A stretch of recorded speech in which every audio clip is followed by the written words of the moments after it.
Hey cool people, welcome to Drum Spins.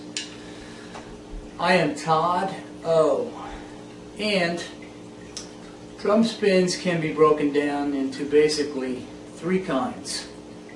90% of all drum spins are within these three categories. The other 10% are just people being their wonderfully creative selves and doing things that are just imaginative and different.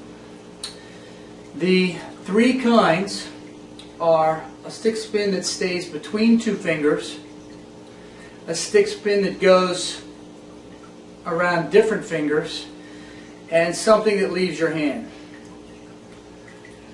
Today we're going to focus on the first kind, the easiest kind, and the one you see most often, and that is what I call the double circle. The reason I call it the double circle is because you have a circle on one side of your hand and you have a circle on the other side of your hand. The cool thing is, this stick spin, the stick will never leave these two fingers. It won't move around in between different fingers like other stick spins. In this stick spin, we're going to get a nice feel on the inside of those two fingers so we can start the spin on one side of the hand.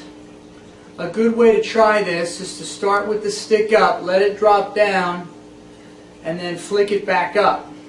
Okay, I see a lot of people learn this stick spin by moving their elbow, which is fine to get started. You get the feel of that spin on one side of the hand. Now, if you spin the stick on one side of the hand, you're naturally going to have a spin on the other side of the hand. It has to follow.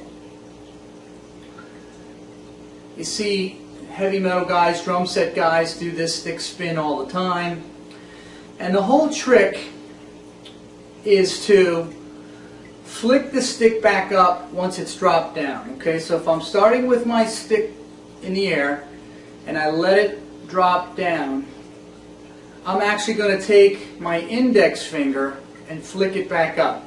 Very simple. If you notice, when I'm doing this spin, this finger is flicking the stick. Once you get a feel, these fingers are just, kind of hanging out while this finger is doing the work. It's my index finger that's making that double circle go around.